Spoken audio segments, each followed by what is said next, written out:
Every Saturday, my husband took our daughter to piano lessons, until one day I discovered there was no teacher at all. The truth was far more painful than I could have ever imagined. Hello, my dear ones. I'm Grandma Ruth. I'm 78 years old today, but this story I'm going to tell happened when I was only 39 years old, back in 1964. Before I begin, I'd like to ask you who are watching me now to please leave your like on this video, subscribe to the Grandma's Diary channel, and tell me in the comments where you're watching from. This helps me so much to continue sharing my life stories with you all. I was born in a small town in rural Kentucky, in an era when women were raised to be wives and mothers, nothing more. I married at 20 to Augustus, a man everyone in town considered a good catch. He had a stable job as an accountant at the only bank in town, came from a respected family, and attended church every Sunday. At the time, I thought I had won the lottery of life. In the first years of marriage, we tried to have children without success. I made promises to God, took remedies suggested by the older ladies in town, consulted doctors in the big city. Nothing worked. After 5 years of trying, the doctors told me I would never be able to have children. I remember crying for weeks. In those days, a woman without children was seen as incomplete, and some people even whispered that it was just cause for Augustus to leave me. But then a miracle happened in our lives. My best friend since childhood, Ellen, appeared at our door one rainy July night. We hadn't seen each other for almost a year since she had moved to Chicago looking for work as a secretary. That night, she arrived 6 months pregnant and with tears in her eyes. Ellen told me she had gotten involved with a married man in Chicago who promised to leave his wife but disappeared as soon as he learned about the pregnancy. She was desperate, unable to raise the child alone, and afraid of judgment if she returned to her parents' house with a fatherless child. That's when Augustus, surprisingly, made a proposal that seemed heaven-sent. Why don't we keep the baby? Ruth has always wanted to be a mother, and no one needs to know it's not our blood child. Ellen hesitated at first, but eventually agreed. She would stay with us until the baby was born and then continue her life with the condition that the child would never know the truth. In exchange, we would help Ellen financially to start over in another city. 3 months later, Lily was born, the most beautiful little girl I had ever seen. Fair skin, brown eyes, and a smile that lit up the entire room.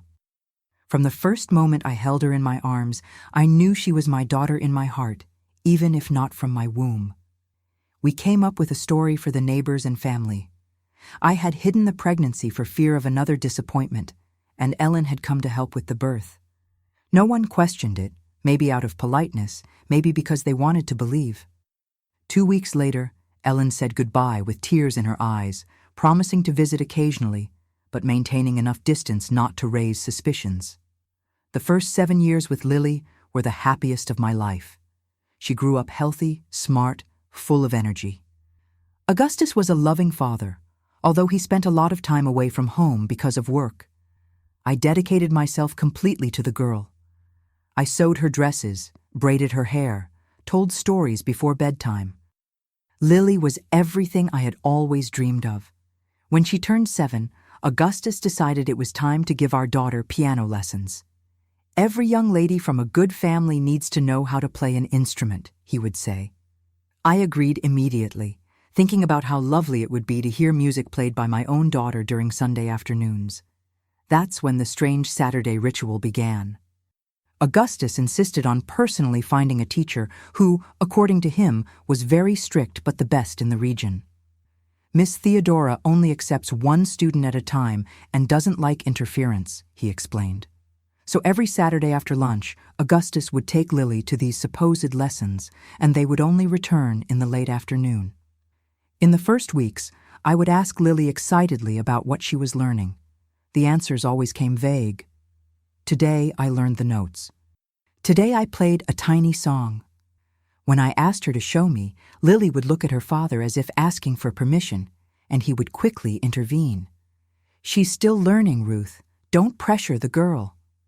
After 3 months of lessons, I noticed something strange. Lily showed no progress on the piano. Worse, When I bought a small keyboard for her to practice at home, I noticed the girl barely knew how to position her fingers correctly. When I questioned Augustus, he got irritated. Each teacher has their method. Don't interfere. You'll disrupt her learning. I began asking to accompany them to the lessons. I wanted to meet the famous Miss Theodora. Augustus always had an excuse. The teacher is very strict and doesn't like an audience. You'll make the girl nervous. It's better for her development to have this moment just for herself. After so much insistence, he even said, "Ruth, stop this. It seems like you don't trust me." And I stopped. After all, what reason would I have to distrust my husband? He was a respectable man, hard-working, dedicated father, but something continued to bother me. One day, while tidying Lily's room, I found a small golden brooch with the letter E hidden in her sock drawer. "Where did this come from, sweetheart?" I asked when she came back from school. Lily became visibly nervous and responded, "The piano teacher gave it to me." "Is it a secret?" That brooch lit an alarm inside me. What teacher gives hidden gifts to a student? Why would it be a secret? And why a brooch with the letter E if the teacher was named Theodora? I began paying more attention to the details that Lily let slip about Saturdays. She mentioned a house with yellow curtains and many flowers in the garden. She talked about cinnamon cookies she ate after lessons. Once, she let slip that the teacher had a white kitten named Snow. Small details that I kept storing like pieces of a puzzle I couldn't put together. The situation worsened when, after almost a year of lessons, I caught Lily humming a song while drawing. "Who taught you that song, sweetheart?" I asked, and she answered naturally, "Piano, Mommy." I felt my heart freeze. "Piano, Mommy? Don't you have lessons with Miss Theodora?" Lily's eyes widened, realizing she had said something she shouldn't have, and quickly changed the subject. That night, I couldn't sleep. The expression "piano, Mommy" echoed in my head like a funeral bell.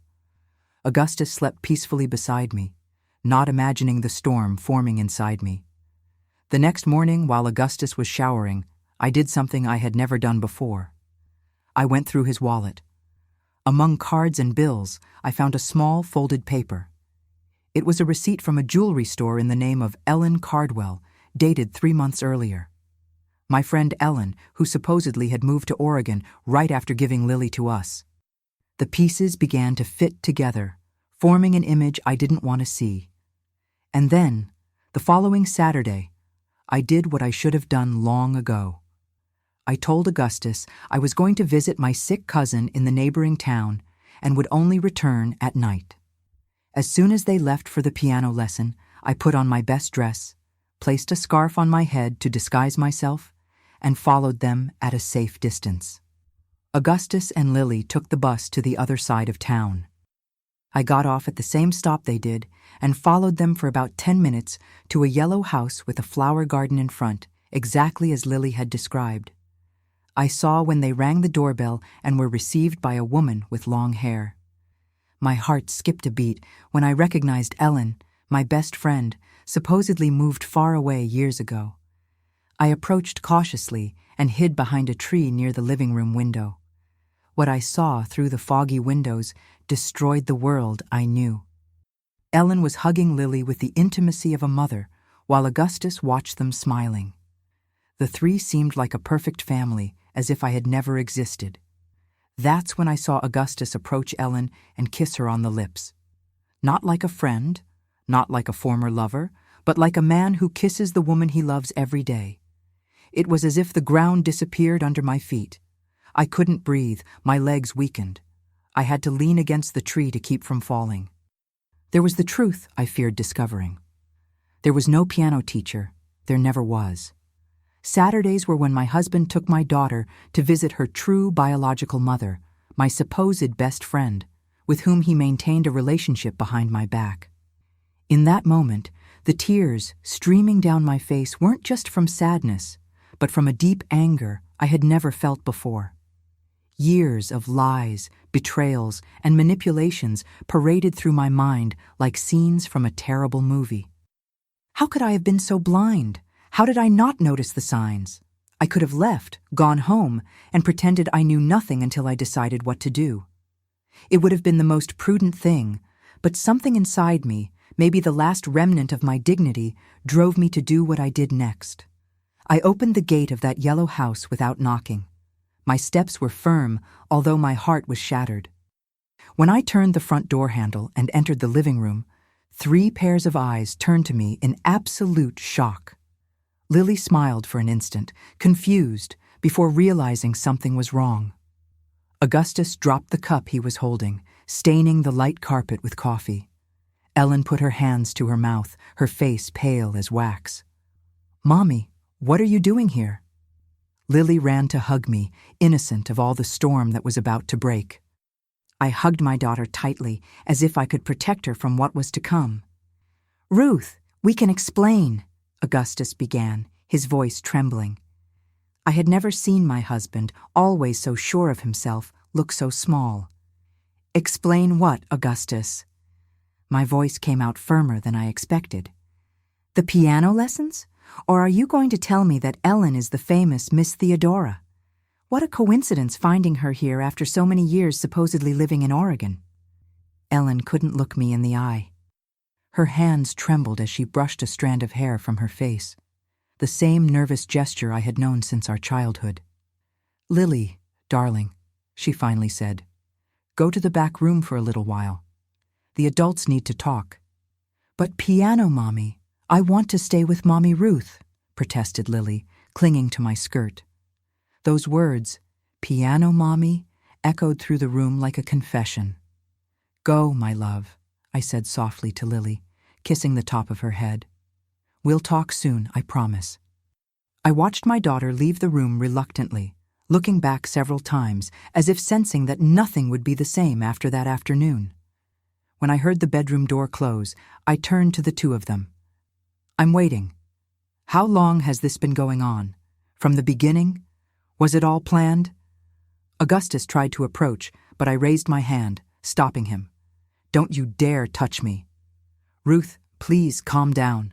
Ellen finally found the courage to speak. "Calm down. I just discovered that my husband and my best friend have been deceiving me for how long? 7 years? 8? Lily's entire life." My voice began to rise, and I had to make an enormous effort not to shout. I didn't want Lily to hear. Augustus sat down, running his hands over his face. "It wasn't planned, at least not at the beginning." Then explained to me, "I want to know everything, every detail of this farce." I crossed my arms, preparing myself for what was to come. Part of me already knew, but I needed to hear it from them. It was Ellen who began to speak, her voice almost a whisper. "Augustus and I were involved before he met you, Ruth. We were young. It was a summer romance when he visited my town. Then he went back home, met you, and followed his life." Lie. The word came out like a sentence. "You met at my wedding. I introduced you myself." The 2 exchanged glances, and I saw guilt stamped on their faces. "We pretended we didn't know each other," confessed Augustus. "We were afraid of your reaction if you knew we had been together before." "Continue," I demanded, feeling each word like a stab. "We met again by chance 3 years after your marriage," Ellen continued, "when Augustus went to Chicago on business. I was going through a difficult time, had lost my job, was alone, and my husband, always so generous, offered comfort." My sarcasm was cutting. It was wrong. "We know that." Augustus had the audacity to seem repentant. "It should have ended there, a one-night mistake." "But it didn't end," I completed. "It continued. For how long before Lily?" The silence that followed was answer enough. Years. It had been years of secret meetings, lies, betrayal. While I suffered for not being able to get pregnant, blaming my own body, praying for a miracle, they maintained an affair. When I found out I was pregnant, Ellen resumed, tears streaming down her face, I panicked. I couldn't raise a child alone. My parents would disown me. I would lose the little I had built. That's when I had the idea. Augustus took over the narrative. "You wanted a child so much, Ruth, and Ellen was desperate. It seemed like the perfect solution. You would have the daughter you always dreamed of. Ellen could restart her life. And you? I hesitated. And you would have both women in your life, right? I completed. The dedicated wife raising your daughter and the mistress waiting for your weekly visits. How convenient for you, Augustus. It wasn't quite like that, Ellen protested. At first, I really planned to stay away. I gave Lily to you with the intention of letting her have a better life than I could give. But you didn't stay away, I accused. Not for a single day. She lowered her eyes. I couldn't. After Lily was born, how could I abandon her completely? Augustus suggested I move nearby, discreetly. He said he would find a way to bring her to see me. The piano lessons, I murmured, the pieces fitting together with painful clarity. Such an elaborate lie, so cruel. How could you do this to me? How could you do this to Lily, creating all this farce? We wanted to protect you, Augustus had the audacity to say. You had already suffered so much for not being able to have children. We feared that if you knew the truth, you would lose Lily too. I gave a dry laugh, without humor. Protect me? No, Augustus, you wanted to protect yourself, your reputation, your comfortable life with a wife who took care of the house and child while you had fun with your mistress on weekends. It's not fair to put it that way, Ellen intervened. Augustus loves Lily. He was always a good father. A good father? My voice trembled with indignation. A good father doesn't lie to his daughter. Doesn't make her live a life of secrets. And you, Ellen? What kind of mother allows her daughter to call her piano mommy in secret? Did you think about what this would do to her head? The confusion it would cause? The silence that followed was oppressive. On the living room walls, I saw photos I should never have seen. Lily with Ellen at different ages. Baby, 2 years old, 3, 4. An entire secret chronology of my daughter's life that I completely unknown. Why didn't you leave me? I finally asked Augustus. If you loved Ellen, why didn't you simply ask for a divorce and follow your life with her and your daughter? He looked away, unable to face me. The scandal would ruin my career, a divorced man in those days. And then I couldn't abandon you like that after everything I had promised. How noble of you, I responded with bitterness. You preferred to deceive me for years rather than face the consequences of your actions. It was then that I heard a sob coming from the door. Lily was there, her face bathed in tears, hugging her favorite teddy bear. Are you fighting because of me? Her little trembling voice asked. My heart broke at that moment. No, my love, I replied, opening my arms to her. Never because of you. She ran to me, and I hugged her with all the strength I had. I don't understand, she sobbed against my shoulder. Why can't piano mommy be my mother too? Why do we have to hide? Did I do something wrong? Those innocent questions fell like a judgment on us three. No adult in that room had an answer that didn't sound like the confession of a crime against that child. You did nothing wrong, Lily, I assured, brushing the hair from her wet face. It's the adults who make mistakes, not children. I looked at Augustus and Ellen as I spoke. And sometimes those mistakes hurt people we love, even when we don't want to. Ellen approached hesitantly, her eyes pleading. Ruth, I know I have no right to ask anything, but please think about Lily now. She can't pay for our mistakes. How dare you? I responded, my voice low but firm. After everything, you still try to tell me how to act? You who showed up at my door pregnant, begging for help while hiding that you carried my husband's daughter. The situation got out of control, Augustus intervened. No one planned to hurt you, Ruth. No? And what did you expect would happen when Lily grew up? That she would continue believing in the piano teacher forever, or did you eventually plan to completely replace me? The pain gave way to clarity. How many times did you consider taking Lily from me, Augustus? Be honest for once in your life. His silence was the most sincere answer I received that afternoon. I gently placed Lily on the sofa and stood up. I'm going home now, and I'm taking my daughter with me. You can't do that, Ellen protested, panic evident in her voice. She's my biological daughter. And who took care of her for the last 7 years, day and night? Who stayed awake when she had a fever? Who taught every letter, every number? My voice didn't rise, but each word carried the weight of years of true motherhood. You chose to be the piano mommy, Ellen.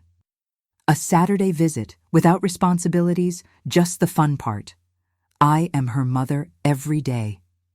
Augustus interposed between us. Let's all calm down. We need to think about Lily's well-being. That's exactly what I'm thinking about, I replied. The well-being of a child who was forced to live a lie because of selfish adults. Lily looked from one to another, confused and scared. Her small world was crumbling before her eyes, and the fault wasn't hers. Come, my love. I extended my hand to her. Let's go home. To my relief, she came without hesitation, her little hand squeezing mine tightly. As we walked to the door, I turned one last time to the two of them. This doesn't end here. You stole 7 years of my life with lies. I won't allow you to steal the rest. When we left that yellow house, the sun was already beginning to set, painting the sky with intense red tones. It seemed appropriate, a day coming to an end, just like the life I knew. On the way home, Lily asked thousands of questions that I didn't know how to answer. How do you explain betrayal and lies to a 7-year-old child? How do you say that her father and her piano mommy had conspired to deceive the person she called mother every day? Why are you crying, Mommy? She asked when we were on the bus. Because sometimes the truth hurts, my love, I answered honestly. But it's always better than living in a lie, even when it hurts. That night, I put Lily to bed, as I always did. I read her favorite story, sang the lullaby she had loved since she was a baby, and stayed by her side until she fell asleep. Then, I sat in the dark living room, waiting for Augustus to return. When the door finally opened, hours later, I was calm. The storm of emotions had given way to a firm resolution. I knew exactly what I needed to do. Augustus entered our house after midnight. He found me sitting in the living room armchair with only the dim light of the lamp illuminating the environment. His eyes were red, his coat wrinkled, his tie absent. He seemed to have aged 10 years in that single day. "Where's Lily?" was the first thing he asked. "Sleeping," I replied dryly. "In her room, in her house, with her mother, the only one she really knows." He loosened his shirt collar as if he were suffocating. "Ruth, we need to talk." "Now you want to talk? After 8 years of lies?" I kept my voice low, controlled. "Sit down, Augustus. This time I'm the one who's going to speak." He obeyed, collapsing on the sofa like a defeated man. "I want a divorce," I said directly, without beating around the bush. "And custody of Lily." "You can't be serious." He shook his head. "A divorce? You know what that means for a woman your age in this town? The scandal, the comments. Do you prefer that I continue married to a man who betrayed me with my best friend, who used me to raise his daughter while maintaining an affair with the child's biological mother?" I leaned forward. "What do I care what they'll say, Augustus? I've already lived 7 years of lies. I won't live one more day." "And what about Lily?"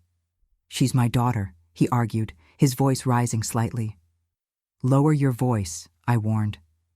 "And yes, she's your biological daughter. I would never deny that. But I'm the one she calls mother every day, not the Saturday piano mommy. Ellen has rights. Ellen gave up those rights the moment she placed Lily in my arms and supposedly disappeared forever," I cut him off.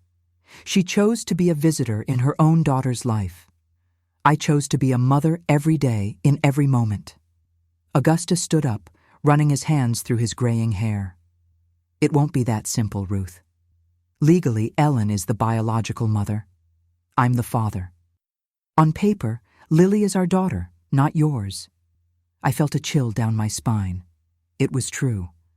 On the forged birth certificate, I appeared as the mother, but that was based on lies. If Ellen revealed the truth. "Are you threatening me, Augustus?" I asked. maintaining my composure despite the fear growing inside me. "I'm being realistic," he replied. "A scandalous divorce won't do anyone good, especially Lily. Think about her." "It's only about her that I think." I stood up too, facing him. "And it's for her that I'm willing to fight, even against you and Ellen." He approached, trying to hold my hands. I backed away as if his touch could burn me. "We can resolve this another way," he suggested, his voice suddenly soft. "An agreement that benefits everyone." "What kind of agreement?" I asked suspiciously. "We continue married, at least officially. You maintain your position, your house, your life. Lily continues with you during the week. On weekends, she stays with me and Ellen." I felt my blood boil in my veins. "Are you asking me to continue living a lie? To pretend we're a normal family while you divide your life between two houses?" "I'm asking you to think about Lily," he insisted. "A divorce would traumatize her. She's already confused with everything she discovered today." "The fault is yours, Augustus, yours and Ellen's. You created this situation, didn't you?" He sighed deeply. "If you insist on the divorce and exclusive custody, we'll fight in court. And you know that a judge would hardly side with a woman who isn't the child's biological mother." There was the threat, clear as day. Augustus would use all resources to keep me away from Lily if I didn't accept his terms. The worst part is that he was right. In the 1960s, laws completely favored men and biological mothers. How could I, a woman without blood children, win this battle? But something had changed in me that day. The submissive and trusting Ruth, who blindly believed in her husband and accepted her silent place in the world, had died in the living room of that yellow house. "Do what you think you should, Augustus," I replied, surprising both of us with the firmness of my voice. "I'll do the same." The next morning, while Augustus still slept on the sofa, I refused to share the bed with him. I made 2 important calls. The first was to my Aunt Geneva, who lived in the state capital and had always supported me in everything. The second was to Dr. Milton, a lawyer friend of my late father. 3 days later, without warning Augustus, I took my hidden savings, a lesson I learned from my grandmother. A woman needs to have her own money saved where her husband can't reach. Some clothes, the important documents, and left with Lily for the capital. I left only a letter, explaining that I wasn't running away, but preparing for the battle to come. When we arrived at Aunt Geneva's house, Lily was confused and scared. "Why did we leave without Daddy?" she asked repeatedly. I tried to explain simply, without vilifying Augustus. Despite everything, he was her father. "Daddy and Mommy need some time apart, my love, but you'll see each other soon, I promise." The next day, I met with Dr. Milton in his office downtown. He was an elderly gentleman with white hair and a kind look who had known my father in law school, which he never completed. "Your situation is complicated, Ruth," he said, after hearing the whole story. "The law favors biological mothers, and fathers still have more rights than mothers in many cases. Besides, you're married to the biological father, which makes everything more complex." "Is there any chance?" I asked, feeling a knot in my throat. He adjusted his glasses thoughtfully. "Maybe. If we can prove that you were deceived from the beginning, that you raised the girl as your daughter for all these years with the consent of the biological mother, and that your home is the best environment for her, maybe we can get at least shared custody." It wasn't what I hoped to hear, but it was a start. "I'll do whatever it takes, Dr. Milton. That girl is my life." I didn't have to wait long for Augustus to find me. 2 days later, he appeared at Aunt Geneva's door, accompanied by a court officer and a document demanding Lily's immediate return home. My heart almost stopped when I saw the official paper, my greatest fear becoming reality. "You can't just take my daughter like this," he said, completely ignoring my aunt, who watched everything from the door with a worried expression. "Your daughter?" I replied, trying to stay calm in front of the officer. "The same one you made believe had piano lessons on Saturdays while actually taking her to visit your mistress." I saw the court officer raise his eyebrows, clearly uncomfortable. "This is a private matter we'll discuss later," Augustus hissed through his teeth. "Now either you hand over Lily or I'll be forced to request legal intervention." At that moment, I heard Lily's voice coming from the hallway. "Daddy, you came to get us!" She ran into his arms, and my heart tightened, seeing the genuine joy on her face. Despite everything, she loved her father. Augustus hugged her, shooting me a victorious look over the girl's head. "Yes, Princess. I came to take you home." "Is Mommy coming too?" Lily asked innocently, looking from one to the other. I saw hesitation on Augustus's face. He didn't want to be the villain of the story, not in front of her. That depends on Mommy, dear." Before I could answer, Dr. Milton appeared at my side as if summoned by some mysterious force. Actually, my Aunt Geneva had called him as soon as Augustus arrived. "Officer," he addressed the uniformed man, "I believe we're facing a delicate situation that requires consideration for the minor's well-being. Mrs. Ruth is not preventing contact between father and daughter.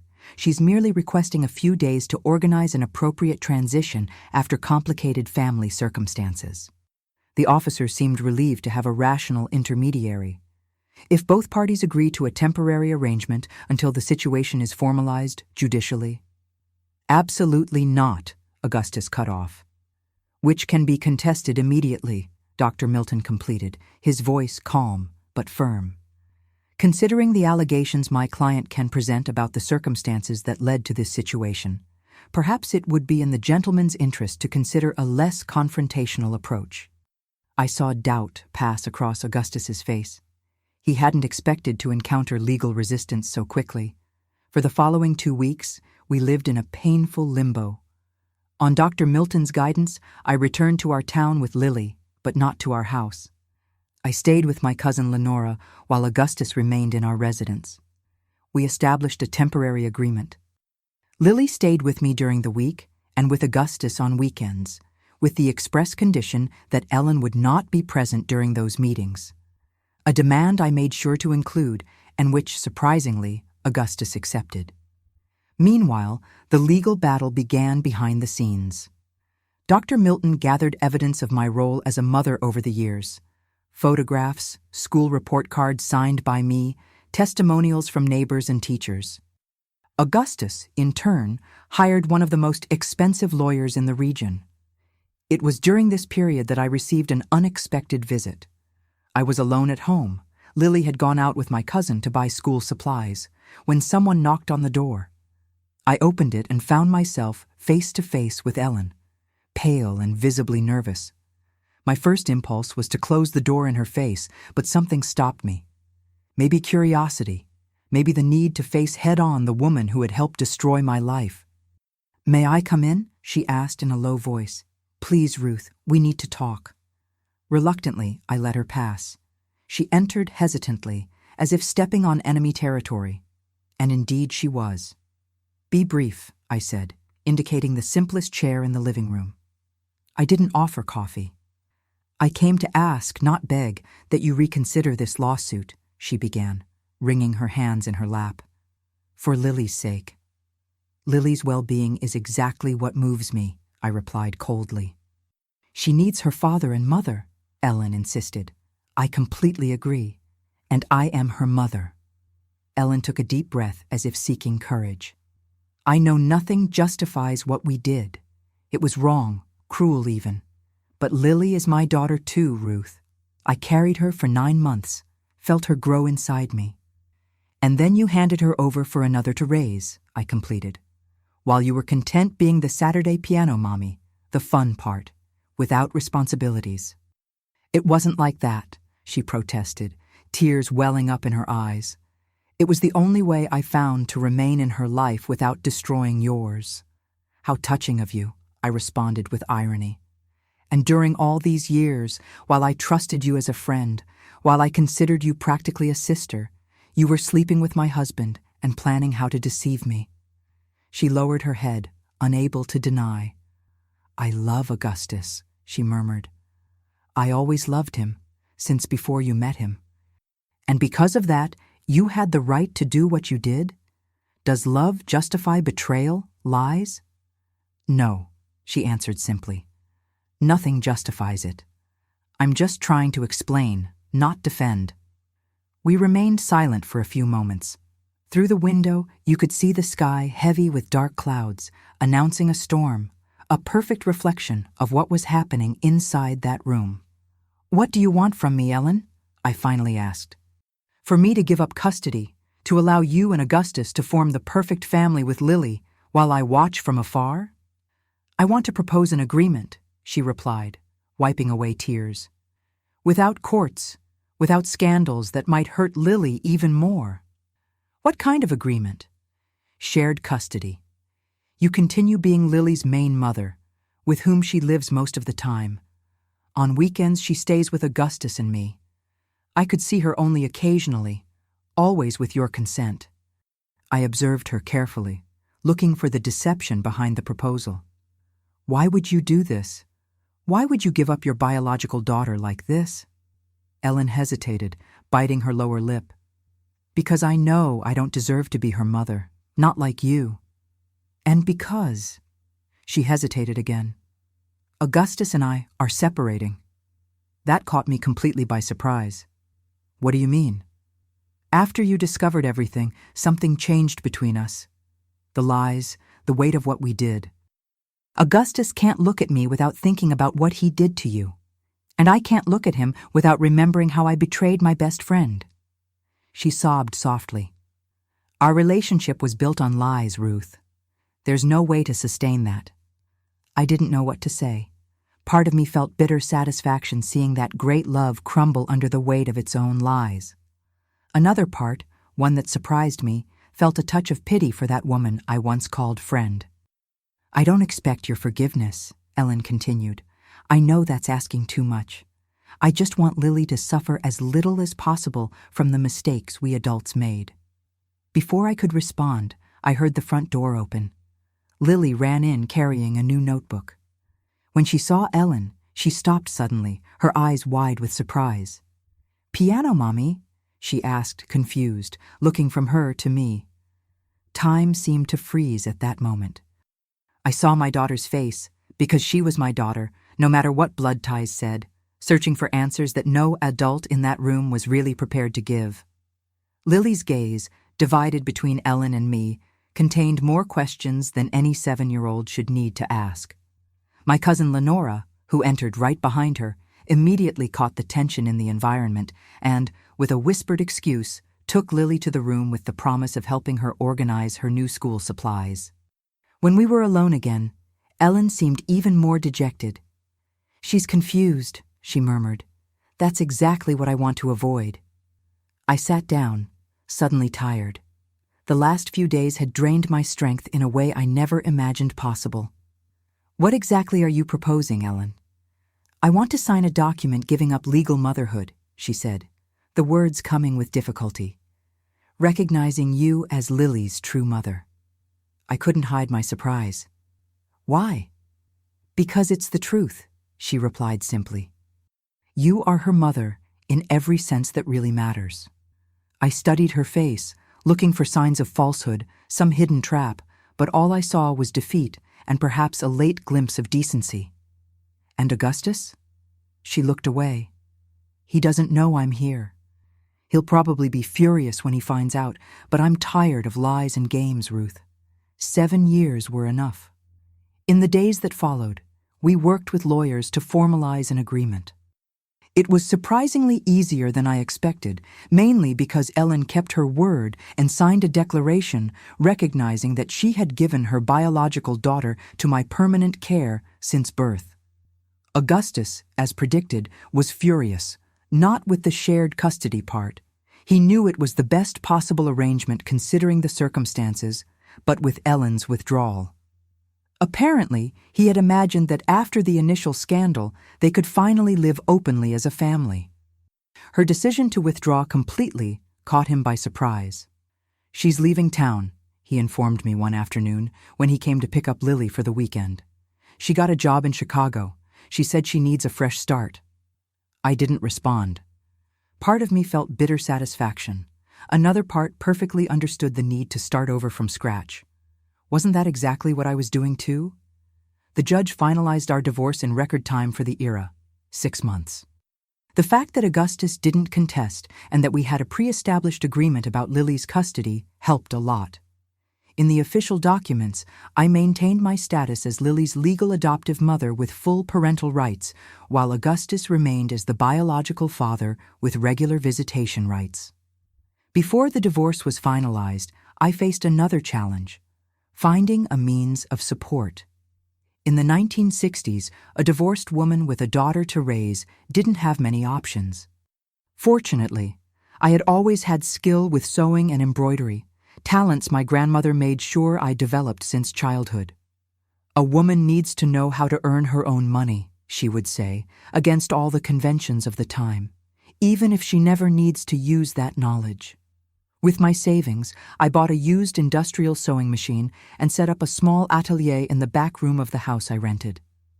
I started accepting small repairs and alterations, but soon my reputation as a skilled seamstress spread, and I began receiving orders for party dresses and even wedding dresses. The work was exhausting, often sewing until late hours to meet deadlines, but there was deep satisfaction in knowing I was building my own path without depending on Augustus or anyone else. As for Lily, the adaptation was gradual and not always easy. In the first weeks, she frequently asked about Piano Mommy and why they couldn't see each other anymore. I tried to explain as honestly as possible without demonizing Ellen or Augustus. "Sometimes, my love, adults make mistakes that hurt each other," I would say. "Piano Mommy Ellen needs some time away to think about those mistakes, but she loves you, and someday, when you're older, you'll be able to understand all this better." Gradually, the questions diminished, and our new routine was established. Lily went to school in the morning while I worked in the atelier. After lunch, I helped her with homework before returning to my sewing, while she played or read. On weekends, she stayed with Augustus, who had rented a small apartment downtown. It was a period of adaptation for everyone. I was learning to be an independent woman after almost 20 years of being just Augustus's wife. Lily was learning to live in 2 houses with separated parents, something uncommon and stigmatized at the time. And Augustus, well, he was learning to live with the consequences of his choices. About a year after our separation, I received a letter from Ellen. She was living in Chicago, working as a secretary at an export company. She asked about Lily, how she was adapting, if she still talked about her. At the end was a request, if I would consider allowing her and Lily to maintain some kind of contact, maybe through letters. Initially, I kept that letter for weeks, undecided about what to do. Part of me wanted to protect Lily from more confusion. Another part recognized that eventually she would have questions about her biological origin that only Ellen could answer. Finally, I decided to share the letter with Dr. Milton, who had become more than a lawyer, a true friend and counselor. "What do you think, Ruth?" he asked after reading. "It's your decision, but I'd like to know what your maternal instinct says." I reflected for a moment before responding. "I think Lily has the right to know her complete history when she's ready, and that keeping Ellen as a secret or taboo will only feed curiosity and maybe resentment in the future." He smiled with that expression of someone who expected nothing less. "You know the decision, but establish clear limits from the beginning." And so I did. I responded to Ellen's letter, establishing conditions. Contact would be only through correspondence until Lily was older. Letters would pass through me first. There would be no mentions of the romantic past with Augustus, and most importantly, Ellen would respect my role as Lily's mother. To my surprise, Ellen accepted all conditions without question. Thus began a cautious correspondence between her and Lily. At first, they were simple, almost impersonal letters about daily life in Chicago, with some questions about school and friends. Lily responded with drawings and children's stories, apparently not giving much weight to that communication. 2 years passed at this pace. My atelier prospered to the point of needing to hire 2 assistants. I deliberately chose separated or widowed women who, like me, needed to support themselves. We formed a small circle of mutual support, very rare at that time when divorced women were frequently treated as social pariahs. Lily grew healthy and happy, despite the unusual circumstances. She was an intelligent, curious girl, surprisingly mature for her age. At 9 years old, she already showed a sense of justice and understanding capacity that impressed me. It was at this age that she asked me the question I knew would come eventually, but for which I never felt completely prepared. "Mommy," she said one night while I was braiding her hair before sleep, "Ellen is my real mother, isn't she? The one who had me in her belly?" My heart raced, but I kept my hand steady, continuing the braid. "Yes, dear. Ellen is your biological mother." "Then why did she give me to you to raise?" The question hung in the air for a moment. I took a deep breath, searching for the right words.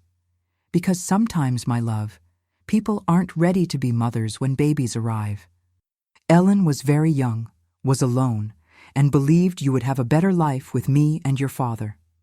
I avoided going into details about Augustus and Ellen's relationship. That part of the story could wait. "She didn't want me?" Lily's voice trembled slightly. "Oh no. No, dear, that's not it."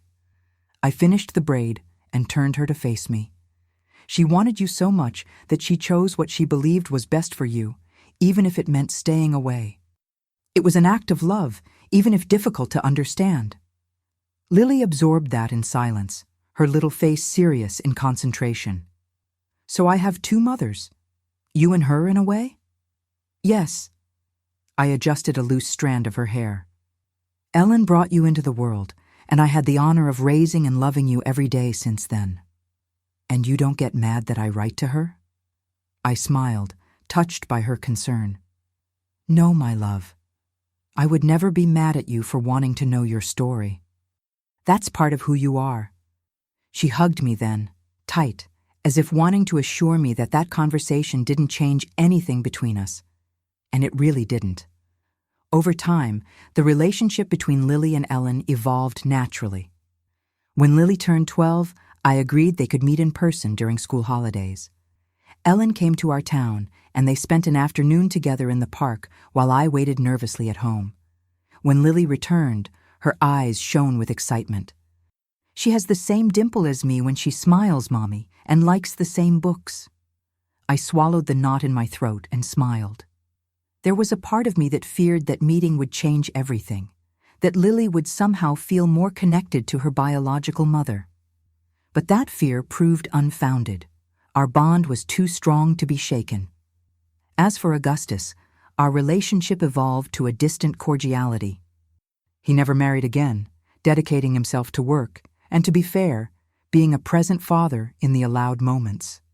Gradually, the resentment I felt gave way to a kind of pity. He had lost so much because of his own choices. One afternoon, about 5 years after our divorce, Augustus came to pick up Lily for the weekend and surprised me with a request. "Can we talk for a moment, Ruth?" He seemed nervous, something rare for the confident man I had known.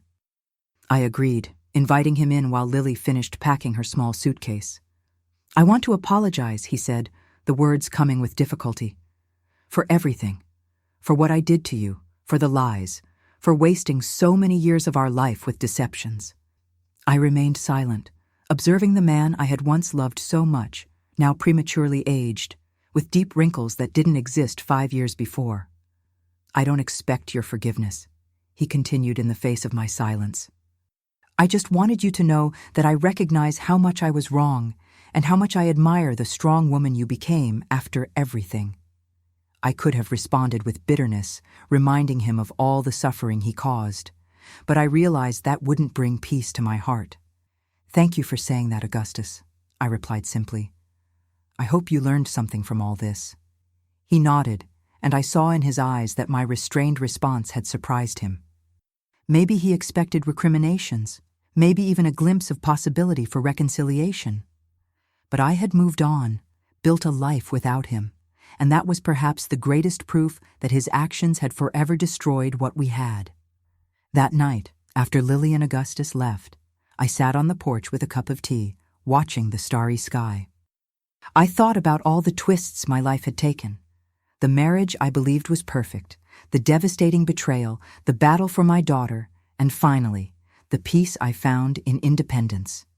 The young Ruth, who married at 20, convinced her life would be defined by her husband, would never recognize the woman in her 40s who now managed her own business, raised her daughter alone, and had learned to find strength in her own company. The piano lessons that never existed ended up teaching me the most important melody of all, that of my own voice, finally free to be heard. The years passed like pages of a book turned by the wind, sometimes slowly, allowing us to savor each moment, other times quickly, taking away precious instants before they could be fully appreciated. Lily grew up, transforming from a confused girl into a confident teenager, and eventually into an extraordinary woman. When she turned 15 in 1972, Lily surprised me with an unexpected declaration during breakfast. "Mom, I want to be a lawyer," she said, with that determination I knew so well, perhaps inherited from my own stubbornness. "A lawyer," I repeated, hiding my amazement. At that time, few women followed traditionally masculine careers, especially in our conservative town. "Yes," she confirmed, her eyes shining. "Like Dr. Milton. I want to help people who are lost in the labyrinths of the law. People like you once were." At that moment, I realized that my story, our story, had shaped Lily much more deeply than I imagined. She hadn't just survived the complexities of our family situation. She had extracted a purpose from them. "It will be a difficult path," I warned, not to discourage her, but to prepare her. "Law schools have few women and offices even fewer." She smiled in that way that reminded me so much of the 7-year-old girl who once discovered she had 2 mothers. "You faced much worse, didn't you? And still won." I couldn't argue against that. Instead, I promised myself I would do everything in my power for her to achieve her dream. In the following years, I dedicated myself even more to my sewing atelier, saving every penny I could for Lily's education. My small business had grown considerably. I now had 5 employees and a loyal clientele that included the most influential women in town and surroundings. Ironically, even wives of men who once looked at me with disdain for being divorced now competed for my exclusive dresses. Ellen remained in Chicago, but her relationship with Lily evolved into something significant, although different from the bond we had.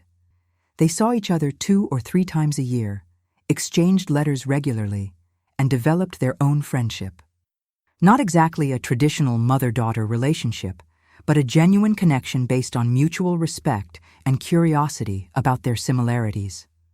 As for Augustus, he kept his word to be a present father in the designated moments, but never tried to interfere in the upbringing I gave our daughter. I realized over the years that he carried a burden of guilt he never could fully abandon.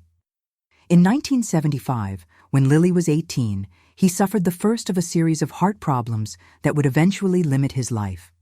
It was in that same year that Lily was accepted into law school in Chicago, one of the few women in her class. The decision to let her go was simultaneously the most difficult and most natural I ever made. Difficult because it meant separating myself daily from the one who had been the center of my life for so many years. Natural because I knew she needed to follow her own path, exactly as I had done. "Don't worry so much, Mom," she told me at the train station, while I adjusted for the 1,000th time the collar of her coat, which I had sewn myself. "Aunt Ellen is nearby in case I need anything." It was true. Ellen had offered to help Lily settle in Chicago, and they had arranged weekly lunches. That situation that years before would have made me insecure or resentful now brought me strange peace. The wounds of the past hadn't completely disappeared, but they had healed enough to allow new arrangements, new possibilities. The 1970s brought changes not just for our family, but for all women. The feminist movement was beginning to gain strength in America, even under various social pressures. At 50, I found myself participating in consciousness-raising groups where we discussed Betty Friedan and Gloria Steinem. It was as if suddenly thousands of women were discovering what I had learned the most painful way, that we were capable of much more than we had been allowed to believe. In 1978, I received a phone call that would again change the course of my life. It was Lily, now in her next-to-last year of college. "Mom, I'm thinking of specializing in family law," she announced, her voice overflowing with enthusiasm, "specifically in cases involving child custody and maternal rights." I wasn't surprised. In a way, I always knew our personal story would influence her career. "And there's more," she continued. "I'm writing an article about the failures of the legal system in recognizing non-biological maternal bonds. Can I use our case as an example? Without names, of course." I felt a knot in my throat. "Are you sure, daughter? It's a complicated story." "Precisely because of that, it needs to be told," she replied with conviction. "How many women are going through what you went through without a Dr. Milton to help them? How many children are separated from the mothers who raised them because of legal technicalities? How could I deny such a request? Our past pain could perhaps alleviate the suffering of others." Lily's article ended up being published in a respected legal journal, causing considerable debate among professionals in the field. It was the first of many. Upon graduating, she refused offers from large firms to work at a non-governmental organization dedicated to women's and children's rights, a concept still revolutionary in late 1970s America. Meanwhile, my atelier continued prospering, but I began to feel the weight of years of intense work. My hands, which had sewn so many dresses, began showing the first signs of arthritis. It was time to think about slowing down, maybe even succession. That's when Carmen, my oldest assistant, suggested something unexpected. "Why don't we transform the atelier into a sewing school, Mrs. Ruth? You could teach instead of sewing all day." The idea captured me immediately. A school would not only allow me to continue working at a gentler pace for my aging body, but also pass on the knowledge that had saved me in my most desperate moments. In 1980, at age 55, I inaugurated the Ruth Sewing and Embroidery School with a very specific purpose: teaching a trade to women in vulnerable situations, divorced, widowed, single mothers, so they could support themselves with dignity. It was my small contribution to a world that was slowly beginning to recognize the value of women's work. In that same year, Augustus suffered a more serious heart attack that left him partially incapacitated. Lily, always loyal, divided herself between Chicago and our town to help care for her father. It was during one of these visits that she surprised me with an unusual request. "Mom, would you mind if Dad came to live closer to us? The doctor said he shouldn't be alone, and the apartment next to yours is for rent." I confess my first reaction was refusal. After so many years building an independent life, having Augustus as a neighbor seemed like a step backward. But seeing the genuine concern on Lily's face, I realized I needed to overcome my last remnants of resentment. "He can come," I replied finally, "but make it clear we'll just be neighbors, nothing more." Augustus moved to the apartment next to mine 2 weeks later. Our coexistence, initially marked by distant courtesy, gradually evolved into something close to reluctant friendship. I didn't love him anymore. That feeling had died long ago in the living room of that yellow house. But I didn't hate him either. What remained was a kind of mutual understanding, maybe even compassion for what we had been to each other and what we became afterward. One Sunday afternoon, while we were having tea on my porch, a habit we had developed in recent months, Augustus asked me a question I never expected to hear. "Did you ever forgive me, Ruth?" I observed him for a moment. Completely white hair, body bent by illness, eyes still beautiful, but now clouded by years and medications. The man who had once broken my heart now seemed so fragile. "Forgive is a complex word, Augustus," I replied honestly. "I no longer carry anger or desire for revenge, if that's what you want to know. I accepted what happened as part of my journey. Without your lies, I might never have discovered my own strength." He nodded slowly, as if absorbing each word. "You were always the better of us too, you know? Even when we were young, even when I thought I was protecting you with my lies. Deep down, I knew your integrity was greater than mine. I neither confirmed nor denied. I just let that late recognition hover between us like a truth finally pronounced.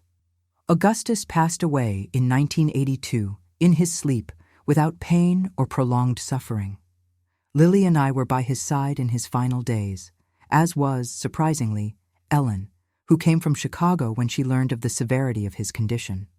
The three adults who had once created such a complex web of lies and secrets now found themselves united for the sake of the person who mattered most, Lily. At the funeral, I watched my daughter, now a respected 25-year-old lawyer, receiving condolences with a dignity that filled me with pride. She had grown up understanding the complexities of the human heart, the nuances of relationships, the consequences of choices. Perhaps that was the most valuable lesson our unusual family history could offer. After the ceremony, Ellen approached me timidly. The years had been kind to her, some wrinkles around her eyes, silver strands in her dark hair, but still beautiful as in her youth. "Thank you for allowing me to be here," she said. "I know you had no obligation after everything."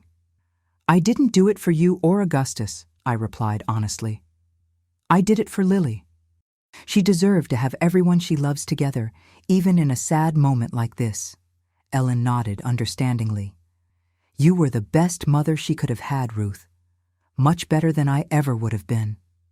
"It's not about comparison," I replied, surprising myself with the absence of bitterness in my words. Each had her role in her life, and despite everything, I think we didn't do so badly. In the years that followed, I saw my sewing school flourish, graduating dozens of women who, like me once, needed a path to independence. Many opened their own businesses, others found well-paid jobs in textile factories. Some even went into fashion design. Lily continued her brilliant career in law, specializing more and more in cases involving non-conventional families. In 1985, at 28, she met Peter, a doctor dedicated to public health. 2 years later, they gave me the joy of becoming grandmother to twins, Michael and Claire. When Lily placed those small bundles in my arms at the hospital, I felt an emotion only a mother could understand. The cycle of life continuing, despite all obstacles, all pain, all lies of the past. "They're perfect," I whispered, marveled by the tiny fingers, wrinkled faces, the incomparable smell of babies. "They'll have many grandmas to spoil them," Lily smiled. "You, Grandma Ellen, and Grandma Helen from Peter's side. And everyone will know exactly who is who from the beginning," I completed, feeling deep peace realizing my daughter had transformed our painful experience into an approach of complete honesty with the next generation. Today, at 78 years old, I look back and see the complete picture of my life. The joys, the pains, the challenges, the conquests. Those false piano lessons that once almost destroyed everything I loved ended up being the catalyst for a journey of self-discovery and strength I never imagined possible for a woman of my generation. My grandchildren, now young adults of 18, know the entire story of our family. Michael studies medicine following his father's footsteps. Claire, to my surprise and delight, decided to study law like her mother, with plans to specialize in women's and children's rights. Grandma Ruth, Claire told me recently, while helping me organize fabric scraps in my atelier, now just a hobby since I officially retired 5 years ago. "Did you know your case is studied in family law classes?" The professor mentioned a precedent from the 1960s about a non-biological mother who got shared custody at a time when that was almost impossible. I smiled, feeling a mix of pride and nostalgia. Life is funny, my dear. Sometimes our greatest pains become lessons for others. Ellen is still in our lives, now a 76-year-old lady who visits regularly to see the grandchildren. Our relationship evolved into something neither of us could have predicted. Not exactly friendship, but deep mutual respect based on understanding that both of us, in our way, love the same extraordinary young woman. The piano lessons that never existed ended up teaching us the most important melody of all. That family isn't defined only by blood, but by the choices we make every day. That motherhood isn't just about giving birth, but mainly about raising, loving, protecting. That the most painful mistakes can, with time and wisdom, transform into bridges to deeper understanding of ourselves and others. And that truth, however painful it may be initially, always frees, always. So, my dear ones who watch me, if you take one lesson from this old lady's story, let it be this. It's never too late to start over, to discover your own strength, to transform pain into purpose. It's never too late to learn the melody of your own life, even when the piano lessons they promised you never really existed. Now, if you enjoyed this story of my life, don't forget to leave your like, subscribe to the Grandma's Diary channel, and share with whoever you think needs to hear that it's always possible to start over. I'm Grandma Ruth, and until the next story.